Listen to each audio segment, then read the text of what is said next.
बैठा सो रहा था और उसके चेहरे पर डर साफ झलक रहा था और उसके हाथ पैर भी कांप रहे थे। तभी उसने चीखते हुए कहा, नहीं, मैं तुझे ये कभी नहीं करने दूंगा।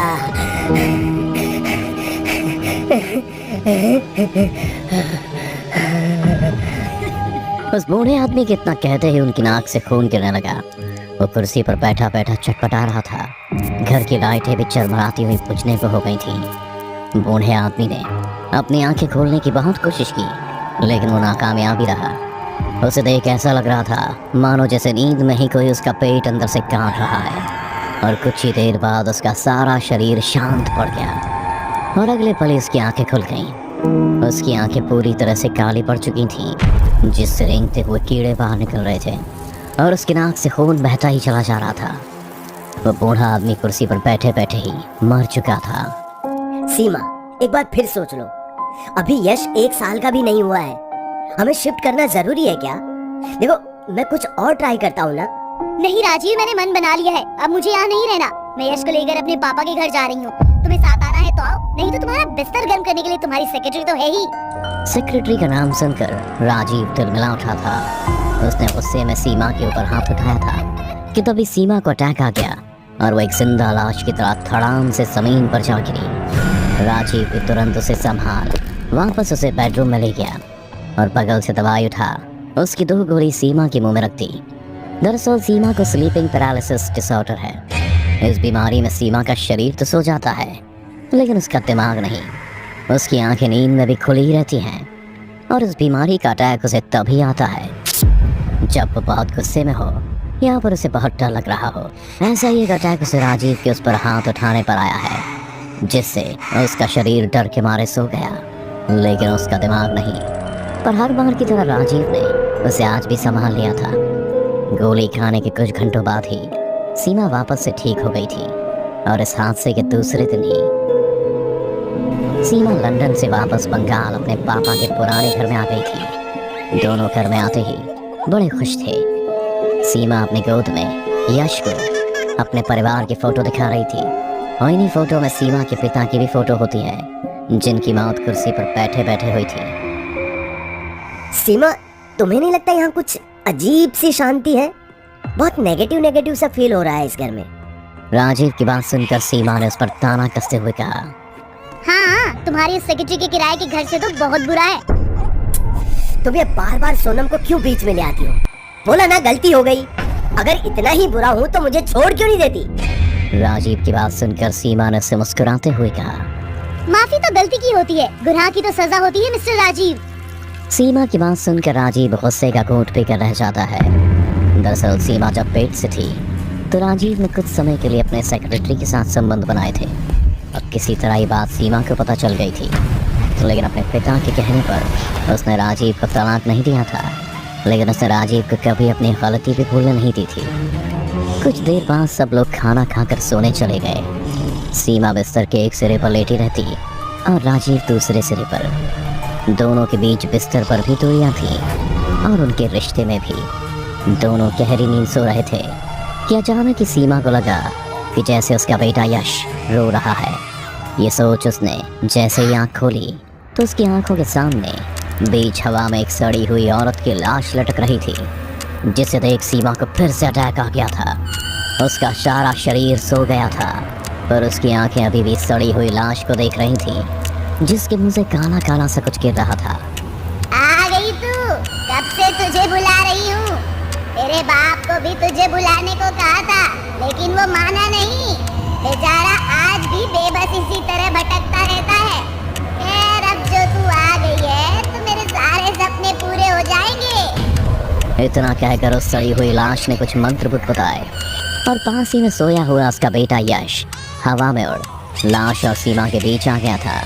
लाश भी सीमा के बेटे को देख बड़ी खुश थी, पर बच्चा अभी गहरी नींद में सोया हुआ था, जिसे देख लाश ने उसे वापस अपनी जगह पर सुला दिया और सीमा से मुस्कुराते हुए बोली, ये मेरी अमानत है, इसका ख्याल रखना। मैं जल्द ही अपनी अमानत को वापस लेने आऊंगी। इतना कहकर वो लाश एक पल में गायब हो गई और सीमा चस की तस बिस्तर पर बेचैन मन ही मन तड़पती रही। अगली सुबह जब राजीव की नींद खुली तो उसने सीमा की हालत देख तुरंत ही उसे दवा खिला दी और कुछ घंटे बाद सीमा पूरी तरह से ठीक हो गई थी। ठीक होने के बाद उसने राजीव को रात की बीमारी की सारी बातें बता दी थी, पर राजीव ने उसकी किसी भी बात पर यकीन नहीं किया और सीमा की दवाई खत्म होने का बहाना बनाकर बाजार चला गया और ये भी कह दिया कि वो देर रात को ही घर वापस आएगा। राजीव की बात सुनकर सीमा को राजीव पर एक बार फिर से शक हो गया, लेकिन इस वक्त उसके लिए राजीव से ज्यादा जरूरी उसका बेटा यश था और कल रात को ही घटना का जवाब जानने सीधा अपने पिता के कमरे में चली गई थी। पापा, पापा मुझे पता है आप यहीं कहीं हैं। आप मुझे सुन रहे हैं? मेरा बेटा खतरे में है पापा, मेरी मदद कीजिए। कल रात जो हुआ वो सब क्या था? वो औरत कौन थी पापा? सीमा कमरे में चीख चीख कर अपने पापा को याद कर रही थी, लेकिन उसके इतने कहने पर भी उसे अपने किसी भी सवाल का कोई जवाब नहीं मिला। फिर थक कर जब वो कमरे से बाहर जाने को हुई थी तभी उसे अपने पापा की आवाज़ सुनाई दी। सीमा, तू क्यों वापस आई? तुझे इस घर से दूर रख सकूं, इसलिए ही तुझे लंदन भेजा था मैंने। तुझे बचाने के चक्कर में मैंने अपनी जान दे दी और मेरे मरते ही तू वापस आ गई। आखिर क्यों बेटा? अपने पिता की बात सुनकर सीमा ने जब वापस मुड़कर देखा तो उसे कमरे में कोई नहीं दिखा, पर उसे यकीन था कि आवाज़ उसके पिता की ही है, इसलिए उसने तुरंत ही अपना अगला सवाल किया। मेरा दम घुटता है इस रिश्ते में, मैं अब और नहीं सह सकती, पर अपने बेटे का सोचकर मैं राजीव को छोड़ नहीं पाती। सोचा यहाँ वापस आकर कुछ आराम मिलेगा, पर मेरी किस्मत में सुकून है ही नहीं। खैर ये सब छोड़िए, मुझे बताइए वो किस औरत की लाश थी? मुझे ऐसा लगता है जैसे वो मुझे नहीं बल्कि मेरे बेटे को मारने आई थी। सीमा का सवाल सुन उसके सामने आईने में अपने पिता का अक्स भी दिखाई देने लगा था। बेटा, वो कोई और नहीं बल्कि तुम्हारी दादी मीनाक्षी है, तुम्हारे दादा की पहली पत्नी। उसे तुम्हारे दादा ने जिंदा ही इस घर में दफना दिया था। पर दादा ने ऐसा किया ही क्यों था? क्योंकि जब मीनाक्षी इस घर में आई थी तो उसके पेट में पहले से ही किसी और का बच्चा था। वो एक डायन थी, काली शक्तियों की पूजा करती थी और जब ये बात तेरे दादा को पता चली तो उन्होंने जिंदा ही उसे इस घर में दफना दिया और गांव वालों के बीच अफवाह फैला दी कि उसे एक दिमागी बीमारी थी, इसलिए वो खुद ही पागल होकर घर से भाग गई और फिर उन्होंने दूसरी शादी कर ली। पर उसे मेरा बच्चा क्यों चाहिए? इससे उसका क्या लेना देना?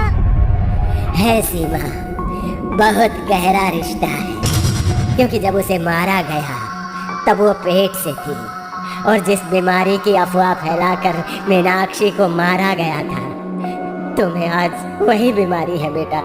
बीमारी के इसलिए चांद सीमा तंग थी, उसने धीमे लफ्जों में कहा। कोई नहीं बाबा, मैं आज इस घर को छोड़कर चली जाती हूँ, तब वो मेरे बेटे का कुछ नहीं बिगाड़ पाएगी।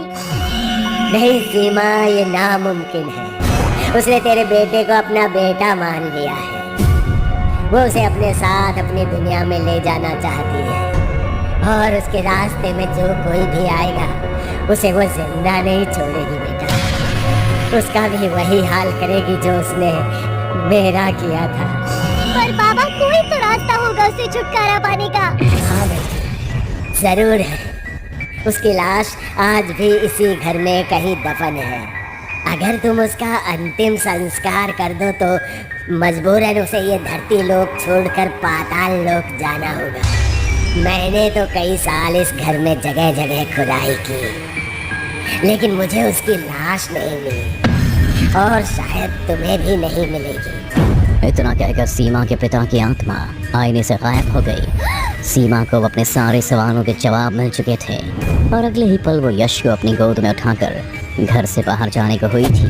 तभी घर के सारे खिड़की दरवाजे अपने आप बंद हो गए। सीमा भी समझ गई थी कि मीनाक्षी को उसकी बगा की भनक लग चुकी है और उसे इस बात पर भी यकीन था कि उसे अपने बेटे को जिंदा रखने के लिए खुद भी जिंदा रहना ज़रूरी है, तभी वो अपने बेटे की जान बचा सकती है। सीमा भी इस बारे में सोच ही रही थी, तभी एक लकड़ी का टेबल उड़कर सीधा सीमा के सिर पर जा लगा और उसे फिर से स्लीपिंग पैरालिसिस का अटैक आ गया। वो एकदम से ज़मीन पर आ गिरी थी। यश गिरने के कारण अपनी माँ की छाती पर लेटा रो रहा था और एक बार फिर से उस बूढ़ी औरत का साया सीमा को साफ नजर आ रहा था। मैंने कहा था ना मैं वापस आऊंगी। ला अब मेरी अमानत मुझे वापस कर दे। इतना कहकर मीनाक्षी की लाश यश को उठाने जा रही थी कि तभी दरवाजे को तोड़ते हुए अघोरी नंदा घर में आ गया था और उसके पीछे पीछे राजीव भी। मीनाक्षी की लाश अघोरी को देखकर समझ गई थी कि ये सब उसे पाताल लोक भेजने के लिए एक साजिश थी। अब तक उसने जो कुछ देखा और जो कुछ सुना वो सब सिर्फ एक कहानी, एक झूठ था। और तभी उसने तुरंत ही अघोरी नंदा पर हमला कर दिया। लेकिन अघोरी नंदा के लिए मीनाक्षी सिर्फ एक बुरी आत्मा थी जिसके पास डायन की भी शक्तियाँ थीं। इसलिए अघोरी नंदा ने कुछ मंत्र बुदबुदाए और अगले ही पल उसकी छड़ी की आँख खुल गई। आँख खुलते ही मीनाक्षी की आत्मा चीखते हुए सीधा आँख में समा गई थी और सारा माहौल फिर से शांत हो गया था। राजीव ने तुरंत ही सीमा के मुंह में 2 गोली डाली जिससे वो भी होश में आ गई थी और उसने ठीक होते ही अघोरी नंदा का शुक्रिया अदा किया। दरअसल सीमा के पापा ने मरने से पहले सीमा को अघोरी नंदा के बारे में बताया था और ये भी बताया था कि उन्हें इस मुसीबत से सिर्फ अघोरी नंदा ही निकाल सकता है। इसलिए वो दवाई के कारण से घर के बाहर जाना सिर्फ एक बहाना था ताकि राजीव अघोरी नंदा को घर में ला सके। इसके बाद सीमा की स्लीपिंग पैरालिसिस अटैक भी कम हो गए। लेकिन एक बात जो उसने आज तक सबसे छिपाई वो ये कि जब भी उसे अटैक आता है वो आसपास की आत्माओं का साथ देख सकती है और अगर चाहे तो वो दूसरी दुनिया में भी जा सकती है जहाँ कोई सपने में भी नहीं जाना चाहता है। और अघोरी नंदा ये बात बहुत अच्छे से समझ चुका है कि सीमा को जो बीमारी है वो असल में उसके लिए एक वरदान है।